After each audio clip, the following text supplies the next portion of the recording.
what I am doing is removing some really good cards for poker. And we're only going to use 10. That's enough for 2 players. Head-to-head, we'll play. And let's see, 1, 2, 3, 4, 5, 6, 7, 8, 9, 10 cards only. Only use 10 cards for this. And I'm going to win, so don't feel bad. Who here knows the basic rules of poker? Scotty, you know the basic rules of poker? Here's what's going to happen. I'm going to let you make every single decision. And despite making every single decision, I'm going to win this game. All right? So okay, I won't bet. You don't want to bet? Money on the table, man. Who's going to bet? Who wants money? No. It's okay, Scott. The first round is free. That's fine. I'm going to deal cards like this, one at a time.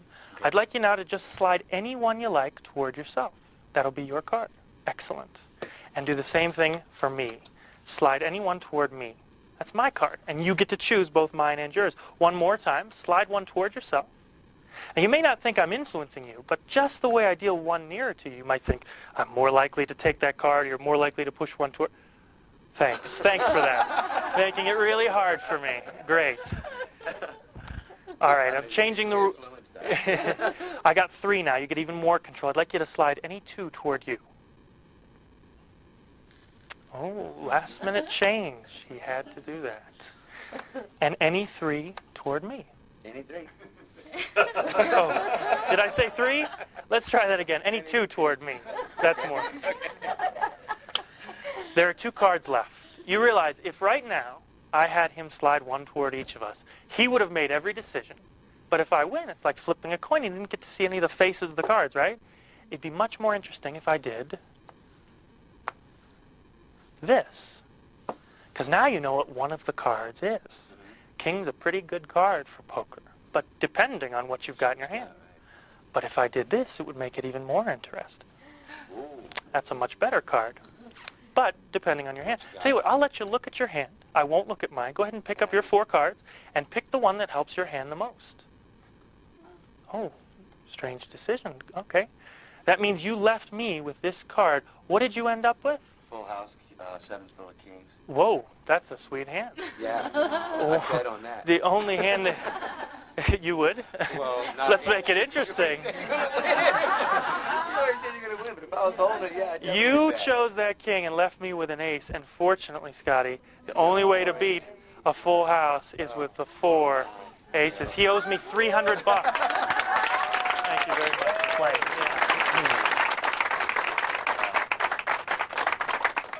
Thank you. Well, as a magician, people ask me all the time, how do you make money? And the answer is Kinko's. Because I have found if you go to Kinko's, they've got a special kind of photographic paper. I don't know if you've noticed this. And you can use this special paper to make money. If you fold it once, I don't know if you can you see a very faint image starting to form there? If I fold it again, see a very, very faint image starting? Fold it, see another, it's getting a little darker. Do you see that getting a little darker? See how it's getting a little darker? And a little bit darker? And a little bit darker? And now I've got some money. And there you go. You can have that. All right. The problem with a lot of prediction tricks in magic is that you don't know what the prediction is until it's oftentimes too late. It's really late in the trick when they tell you. I'm going to come out right up front and say that you are going to stop me at the 10 of diamonds, okay? Now, I don't want you to look for the 10. I want you to say stop whenever you want. I'm going to deal through the cards just like this. And I won't talk as I deal, so it's not one of these psychological things. When I stop talking, you say stop. I'll be completely silent, and you say stop whenever you like. 10 of diamonds is my open prediction. Stop. Whoa, right here. Okay. Now, you stopped exactly at this card, but I'm going to let you change for the 2nd or the 3rd if you want. You can go 1st, 2nd, or 3rd. It is completely up to you. 2nd. Ooh, a last-minute change. You didn't want the 7 of spades. You didn't want the ace of diamonds. You wanted that one there. Yeah. And you could have stopped at the ace or the 6 or the 8 or the 9, any one of these cards. I don't see... Oh, I see a 10 of hearts. That was close. Good for me. Good for me. You said stop at one card. I said it would be the 10 of diamonds. The 10 of diamonds.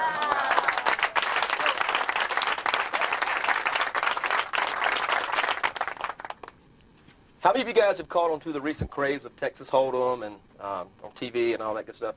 Well, even if you play cards now, you can play online. You can play online with someone across the country and play in real time and stuff like that. So the reason I state this is because gambling has really advanced in the last few years. Well, I want to show you some old methods of gambling and some new methods of gambling. Now, do you play cards at all? I have. You have? How many times? Old Maid, Goldfish. I was a rummy player. Oh, really? Okay, cool.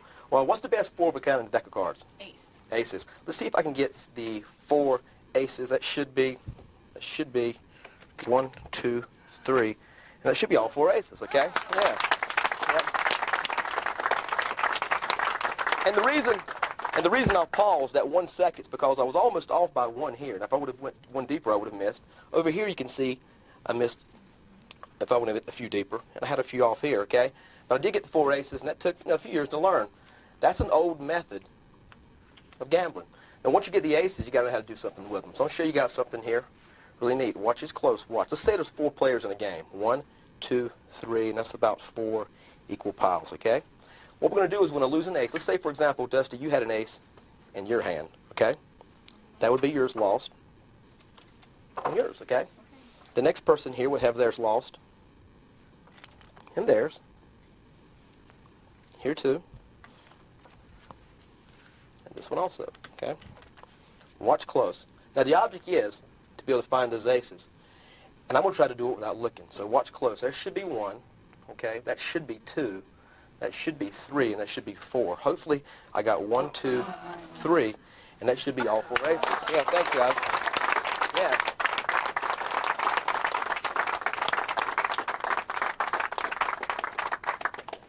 That's an old method. And let me show you one more thing.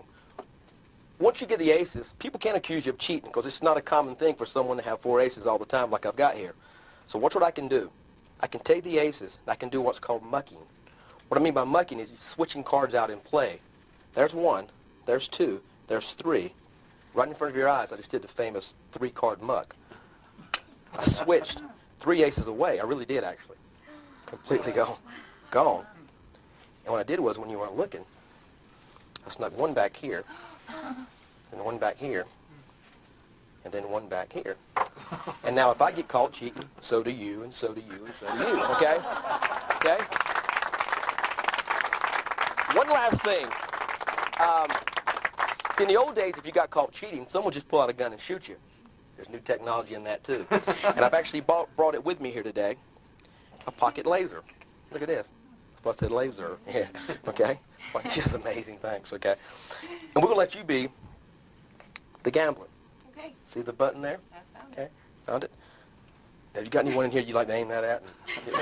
Oh, well. Where's Josh at? Here's what I'd like you to do. If you would, on the count of 3, turn that laser on and point it at each of the blocks. Did you see that? I see what?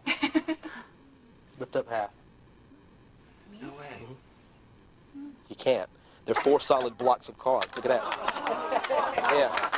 Look at that. Here, check it out. Check it out. Yeah.